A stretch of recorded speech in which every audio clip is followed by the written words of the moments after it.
Do you need any more proof? Oh, what's going on, guys? It's Saturday, November 5th, and that was my lineup, one of my lineups. I made 34 lineups last night, and the one that I gave you guys only had 258, and that's because a few players underperformed. But we'll get into that in a little bit. To recap from last night, these are all the guys that I mentioned in my last video that actually went off and went ballistic. I mean, starting with Chris Paul, 66 fantasy points. I did not think that he was going to do that at all. I thought he was going to have like 30 to 40, but he just blew up and he was just amazing. On fire with these assists and points to going up against Mike Conley's defense. I guess he's just an average defender now that he's coming off his injury. But meantime, Sean Kilpatrick, 34. I told you to put him in almost every single lineup. What happened? Dropped 34 fantasy points. He is a monster. I mean, they're having Randy Foye come back right now off an injury. But in the meantime, I like Sean Kilpatrick to light up the stat sheet. Derrick Rose, like I said, the homecoming narrative actually worked this time. 44.25, came back home. He was actually booed by the crowd, which is surprising because he didn't do anything wrong. He was just injured all the time. His body was breaking down, but the trade is, I feel like it's going to pay off in New York, and I feel like they're going to make the playoffs this year. Kristaps Porzingis, 36.75. He did pretty well. He was just hitting some threes, rebounds, steals. He was doing it all yesterday. I watched that game. Isaiah White had 19. Now, he's the only lowest scoring guy I put in this recap because he was only at minimum price, so he obviously exceeded value. He was at, what was it, 3,300 or something, and he had 19, so I think you only need 15 to reach value at that price, but he definitely hit it there. Also, another guy that did good, Trevor Booker, 36.75. I got him in my tournament, and he was only 9% owned. Chris Paul was only 3% owned. Okay, so you got to watch my videos because I'm trying to help you guys out with guys that other DFS players might not see. But I see it, and I laid out all this information here, so pay attention.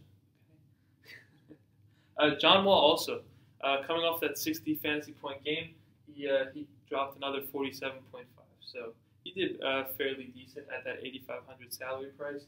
Joakim Noah, 39.25. He was just a monster. I mean, every single time he would dunk or something, he would just scream. And every Chicago Bull fan loves him. But I guess Derrick Rose, they just hate him. I mean, Joakim Noah left the Bulls in free agency. Derrick Rose left the Bulls against his will because he was traded. I don't know why you'd boo Derrick Rose. If you were going to boo anyone, you should boo Joakim Noah. But he was the heart and soul of those Chicago Bulls teams, especially when Derrick Rose went down to injury. Guys like Nate Robinson were replacing him at the point guard position. Okay, DeMar DeRozan, 43. I mean, this guy is almost going to score 200 points in like 5 or 6 games. 200 actual points, which is insane because I would never think a guy like him is just going to light up the stat sheet. Like, he's just going insane right now. So he's definitely a guy you want to keep an eye on because eventually some teams are going to figure out a game plan against him. And eventually he's going to break down, and he's not going to do as much, and he's going to give you that 19 fantasy point dud. He's going to get injured. Something's going to happen to him. Kawhi Leonard, 54 fantasy points. He was an animal against Utah that other game, and he was an animal today on the road. I mean, 54 fantasy points. He carried his team. He's a leader, and he's the face of their franchise. Kemba Walker, 38.5. I told you guys he's the best point guard on the slate. What happened? Chris Paul went off. And I didn't know it, but again, I give you guys one lineup that I feel like will win you a lot of money. But I made 34 different lineups last night, and I put them in the 25-cent called buy-in, and I actually came in 12th in that. And that's the lineup that I showed you. I got 349.5 fantasy points in that lineup, as you saw. I found out that Terrence Jones was starting like 5 minutes before tip-off, so I randomly made a lineup together, and I put him in it, and that was the lineup that I did. I had Chris Paul, Mike Conley, Terrence Jones, Anthony Davis, Sean Kilpatrick, and obviously I cashed out pretty well. So pay attention to my video and just relax, guys. Damian Lillard, 55. He was an animal against the Dallas Mavericks. Now, The one dud of the night is Wesley Matthews. He didn't do shit in his time. He barely had like 10 fantasy. I don't even know, but I saw it was like really low. I had him in a lot of my lineups, and he sunk a lot of my ships. Unfortunately, because I thought it was going to be a revenge game, he was going to play a lot of minutes going up against his old team, but it's whatever. All right, let's get into today's video. So, it's NBA DFS November 5th, okay? First game on the slate, you got Minnesota and OKC. Now, on Draftkings, you can't play this game yet. It doesn't tell me all the salaries, so if you don't get this information in time and it doesn't let you, here's some guys there's only 2 guys I like in this game. Karl-Anthony Towns going up against Steven Adams. He's coming off that 60 fantasy point game, so I like his return that he'll give to people that draft him. Also, Russell Westbrook, he's probably going to be like 13,000 range. Actually, no, I'm sorry about that. Because he did so bad against Golden State, I feel like his price is going to be dropped to like 12K, 11.9 in that range. So I feel like you're going to save some money from the previous game. All right, next game, we got Denver and Detroit. Now, these are all the games that are currently on DraftKings. You got Denver and Detroit, 202 over-under. There's a few guys I like from each side. Starting with Jamal Murray, 3,500. He didn't do that good in his time, but, you know, he got 29 minutes of playing time. So the minutes are there. And as long as, as long as Gary Harris and Will Barton are out, I feel like this is a great spot for him, especially at that 3,500 price. Jameer Nelson, 3,700. I put him in one of my lineups and the other night, and he was only 1% owned. So he's a great value because he also dropped 31 fantasy points, and he was at the bare minimum price. So he gave me really good return, and he helped keep my lineups alive while a few other guys sunk it. Also, I like Joseph Nurkic. I think that's how you say his name. 6,500. Andre Drummond obviously cannot guard centers. If you saw the Brooklyn Nets game versus the Pistons, I watched that whole game. Drummond could not keep up with Brook Lopez. And as you may very well know, I say this a lot, Brook Lopez is by far the slowest player in the NBA. So if he's not keeping up with Brook Lopez, who's an awful defender as well, I don't feel like he'll stop Nurkic. I don't like Jokic because he's going up against Marcus Morris at that power forward spot. But Nurkic playing his natural center position, I feel like is a great spot for him. On the flip side, you got Ish Smith at 5,200 going up against the likes of Moutier, Nelson, Murray. Great spot for Ish Smith, especially at home. He has played on 9 to 10 different teams. I watched his video recently. He's been all over the league. So I like this position here. He's finally found some stability in Detroit with Reggie Jackson out. I like that price tag, 5,200. He's going to get that starter minutes. And I love guys at a cheap price with starter minutes because they're going to get more opportunity to shoot the ball and do all the other outside stuff to help raise their fantasy value. Tobias Harris, 6,200. He has been on a tear recently. I don't know what's up with him, but I have this good feeling of him against Gallinari that he's going to smoke him. At 6,200, great price. Also another guy, Andre Drummond. Now, let me get into Drummond. So Stan Van Gundy benched Andre Drummond in the fourth quarter because he was playing like shit. And, you know, they wanted to win, obviously. But you can't have him in the fourth quarter because his free throws, he is so bad. I thought he was doing the virtual reality thing, or that he was going to do like that underhand throw. But I saw something over the summer that he was using virtual reality to like practice his free throws, and if it wasn't perfect, like it's not like an alarm would go off or something. But obviously it hasn't worked. Look at his price, 7,700. The only reason I like him tonight is the price. Compared to the other centers on the slate, I like Andre Drummond fairly well going up against Nurkic, who's not the best defender, but likewise, oh shit, there goes my mark. Likewise, Nurkic will do well. I feel like they'll do fairly decent against each other, so we'll see for that matchup. All right, that's done with that game. Third game on the light, you got Cleveland and Philadelphia, 203 over under. It's the usual Kyrie, LeBron Kyrie Irving is only at 7,600. LBJ 9,700.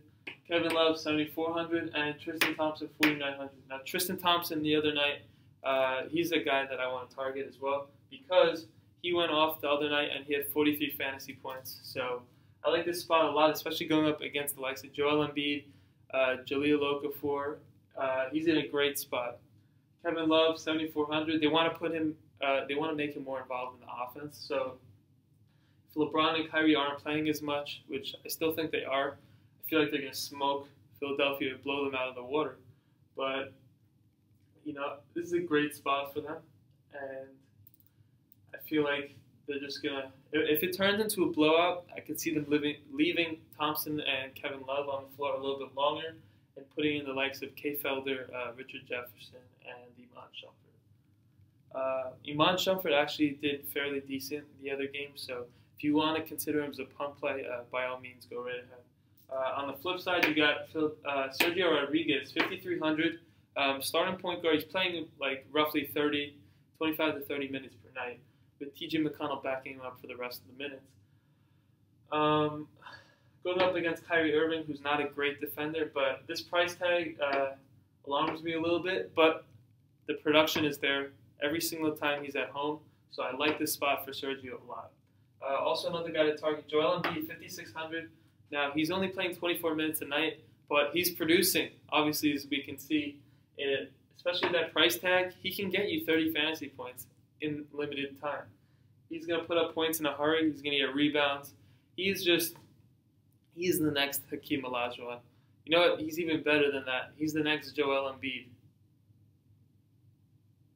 Nobody laughed? Whatever. There goes my marker again. Can't fucking hold on to this thing.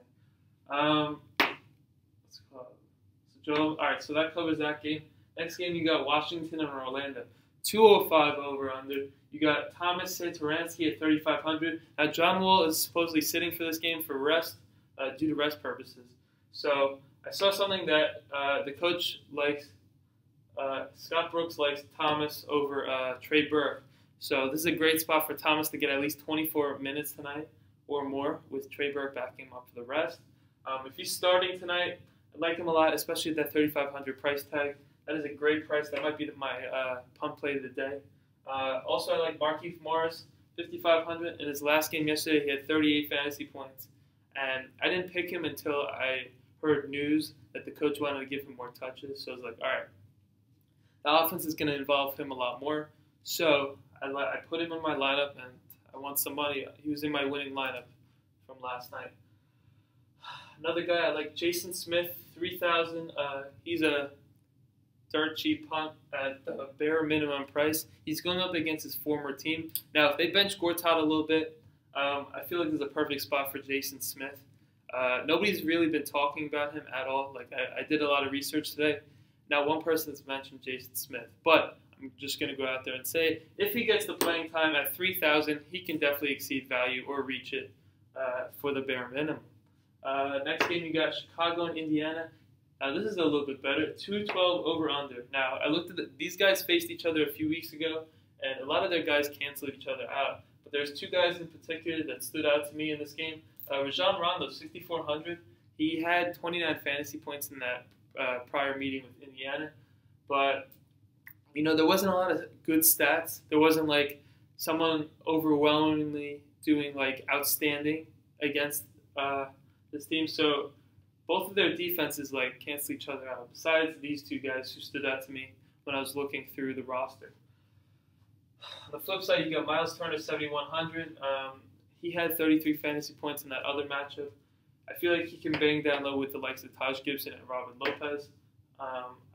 It might be at home today. I forgot, but this is a great spot for Myles Turner to do well, put up that monster stat line that we're accustomed to. I don't like Jimmy Butler and Paul George. They cancel each other out, and both of their stats against each other average 28 fantasy points per each.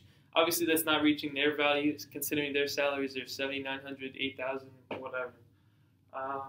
So the highest over-under of the night, Houston and Atlanta, as you can see. James Harden, 11.6K. Eric Gordon, 5,600.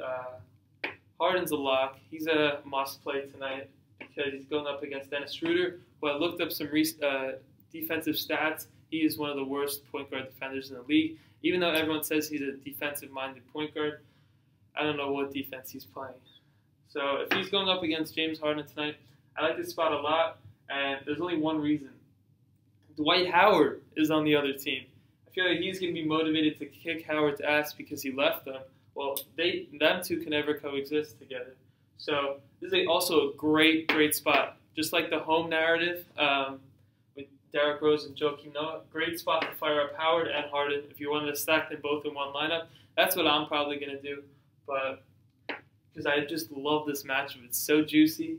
Oh, my God. He's going to play 30, 35 minutes, no doubt. And so will he. He should – oh, no. I'm sorry. He should play like 35 and over. If this game stays close, there's more fantasy points to go around. But James Harden's averaging like 30 points, 15 assists per game. So, he's just a lock and load right there. You know his production. Unless he gets injured, he's going to give you that consistent production every single night. So if his shot's not falling, he's just going to pass more. If his shot is falling, he's not going to pass more. He's going to Euro step his way to the victory. That's my prediction. I feel like the Rockets will win this game. On the flip side, like I said, Dwight Howard going up against Clint Capella, his former protege, who was backing him up on the bench last year. You know what? This actually might be a good game for Capella as well. To teach Howard, like, my voice just cracked? What the fuck? I feel like this could be a great spot for Howard to teach Capella, like, a lesson. Because I feel like Capella's going to come out all cocky. He's going to be trying to go at Dwight Howard. And they might get into a fight. Who knows? Anything could happen in this NBA. Paul Millsap is another guy. I like 7,900. He's at a great price. Considering the other power forwards on the board, he's probably one of the top power forwards of the night. If you want to take a flyer on him, go right ahead. Another guy like Dennis Schroeder, 6,200. Last night in my GPP contest that I entered, he was only 2% owned. So not a lot of people are high on him right now. But he's going up against James Harden tonight, who's also a notoriously bad defender. So basically, this whole NBA is all about all offense, no defense, except when it comes to like Rudy Gobert and George Hill and those guys that just like to lock down on D. These guys aren't paying much attention to it, as you can see in the production to opposing guards, forwards, and centers. All right, so we're done with that game. That's the highest over-under of the game. Let's get into the last two of the game. You got Sacramento and Milwaukee, 204 over under. Why does my voice keep cracking? What the fuck? Damn. You got DeMarcus Cousins at 10.2K. And the flip side, you got Giannis at 9,500. And Tony Snell at 3,900. Tony Snell made me some money last week. So I'm going off of my success with him to try to help you guys. Maybe if you want to use him as a tournament option only. He's probably their starting small forward / shooting guard with Matthew Dellavedova also there. And Malcolm Brogdon if you want to take a flyer on him. So that covers that game. I don't really like Rudy Gay in this matchup. Going up against Tony Snell and all them. And Giannis.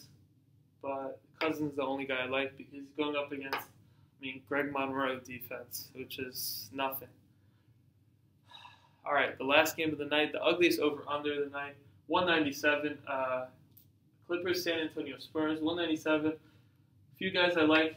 Chris Paul, 8,100. He had that 66 fantasy point outburst last night. So if you wanted to go by recency, he's going to get you a lot of points. And he just currently won the all-time assist leader for the Los Angeles Clippers. So congrats, CP3. You did it. You're the all-time assist leader for the Clippers. Way to go. You won an award. You won another $1 million, whatever.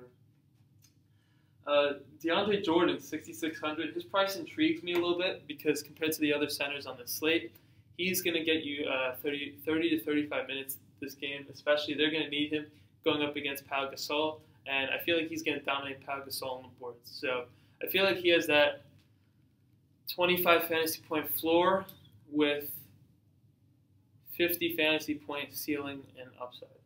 So he gets you a lot of stuff, those rebounds, putbacks, those alley-oops that Chris Paul dishes out to DeAndre, and he just lobs it, crushes that shit down. All right, on the flip side, you got 3 more guys. Patty Mills, 4,300. Kawhi Leonard, 8,800. LaMarcus Aldridge, 6,900. I like Aldridge's spot here, especially look at that price point, 6,900. I feel like it's very, very low for a guy that in Portland averaged, he had like 24 and 12 per game when he was with the Portland Trailblazers. But he's still getting acclimated to the San Antonio system and how they played the game of basketball. But I like his spot against Blake Griffin. He's not the best of defenders. Kawhi Leonard, 8,800. He is their alpha male, the leader of this franchise. He's going to get, I feel like, a safe bet would be at least a 30 fantasy point floor or more. Actually, you know what? I'd say like a 40 fantasy point floor with that 60 fantasy point upside, especially against the likes of Luke Mbah Mute and other weak Clippers defenders. So I think that covers every single game on the slate. Thank you guys so much for watching. If you would like me to do a show, please just leave a comment and I'll try to get that set up. I just want to know roughly like how many of you guys will be tuning in, because I don't want to do it if there's like a few people and stuff like that. I want to help a whole massive amount of people. Like I want to take all the viewers away from roto grinders. I mean, who just wants to watch the same old dudes every single day? I don't. I would rather watch myself, a young guy, trying to teach the whole DFS community about what's up. You know, I'm the up and coming. They're past their primes. I haven't even reached my peak yet, all right? So who's the baddest motherfucker on DFS? Fantasy Professor. We out, chat.